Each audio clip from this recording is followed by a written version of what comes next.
Hi friends, welcome to AVS all in one channel. ఈరోజు ఈ వీడియోలో పచ్చి అలసందలు అలానే బీరకాయ వేసి కర్ణాటక స్టైల్ ఉప్పు సారు ఎలా తయారు చేయాలో చూద్దాము. ఇదైతే హెల్త్కి అయితే చాలా మంచిదండి, ఎందుకంటే ఫైబర్ ఫుడ్ కాబట్టి. ఇక్కడైతే నేను కుక్కర్ పెట్టుకొని అందులోకి నీట్గా క్లీన్ చేసుకొని పెట్టుకున్న అలసందలు అయితే వేసుకున్నాను. ఇవైతే పచ్చివండి, సీజన్ కదా. సో ఇంకొక వారం అలా ఉంటే సీజన్ అవుట్ కూడా అయిపోతుందండి. సో ఉన్నప్పుడే మనమైతే గింజల్ని ఎక్కువగా తిందాము. ఇక్కడైతే ఈస్ట్రోజన్ హార్మోన్స్ ఈ గింజల్లో ఎక్కువగా ఉంటుందండి. ఇవే కాదండి, ఏ పప్పు దినుసులైనా కూడా మనమైతే ఎదిగే ఆడపిల్లలకు ఎక్కువగా పెట్టండి. సో ఇక్కడైతే నేను కొంచెమంతా కొత్తిమీర అలానే తురుముకొని పెట్టుకున్న ఎండు కొబ్బరి అయితే వేసానండి. అలసందలు ఉడికేదానికి వదిలాను.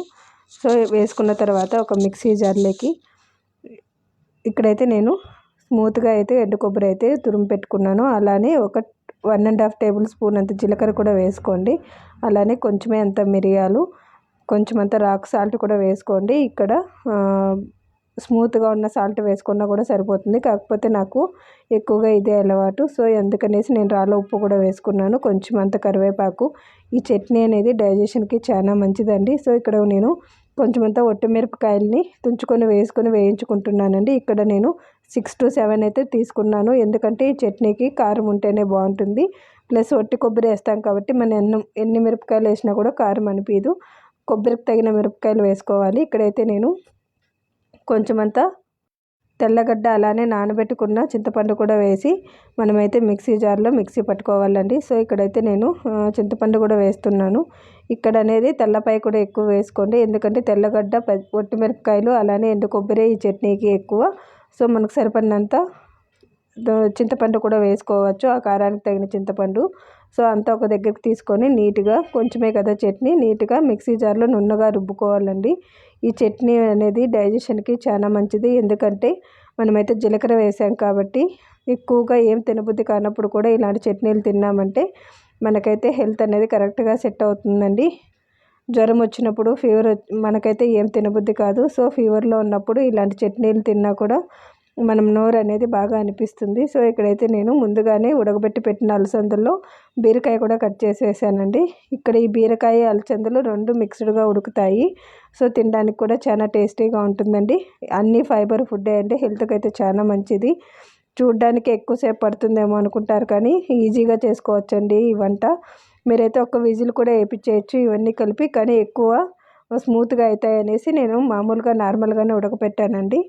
ఇష్టం లేని వాళ్ళు విజిల్ కూడా వేయించేయచ్చండి. సో ఇక్కడైతే మనకు అలసందలు అయితే ఉడికిపోయినాయి. ఇందులో కొంచెం సాల్ట్ వేసుకోండి, ఆ క్లిప్ మిస్ అయ్యింది. సో అంతా ఉడికిన తర్వాత అలసందలకు తిరగవాత అయితే పెడదాము. ఒక ప్యాన్ పెట్టుకొని అందులోకి ఆయిల్ వేసుకోవాలి. సరిపడినంత ఆయిల్ వేసుకొని ఇందులోకి జీలకర్ర అలానే సాసులు కూడా వేసుకోవాలండి. వేసుకున్న తర్వాత కొంచెం అంతా కరివేపాకు కూడా వేసుకొని చిటపట్లాడిన తర్వాత ముందుగా కట్ చేసుకొని పెట్టుకున్న ఆనియన్ అనేది వేసుకోండి. ఇక్కడ ఆనియన్ స్మూత్గా కట్ చేసుకొని పెట్టుకున్నానండి, ఎందుకంటే అలసందలు చిన్నగా ఉంటాయి కాబట్టి మనకైతే ఆనియన్ కూడా తినడానికి బాగుంటుంది.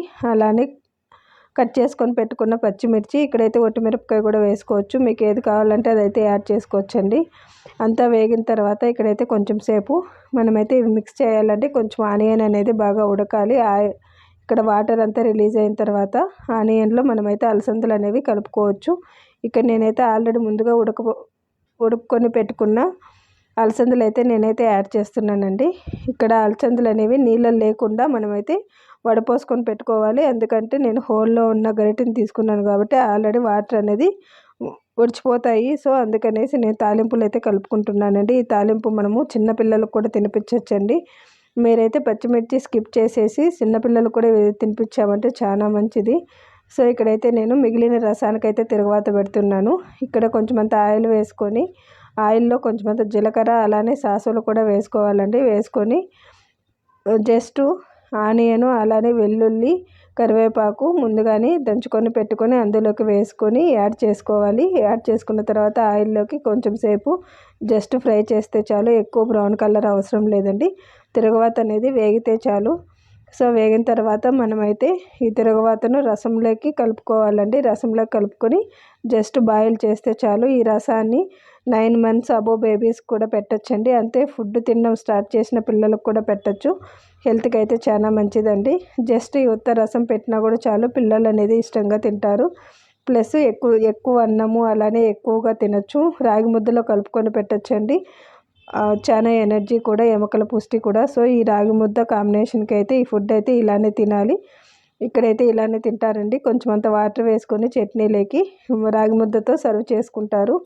సో ఫైనల్గా ఈ వీడియో కనుక నచ్చినట్టయితే లైక్, షేర్ అండ్ సబ్స్క్రైబ్ చేయండి. కొత్తగా చూసేవాళ్ళు మా ఛానల్ని సబ్స్క్రైబ్ చేసి వీడియోస్ని లైక్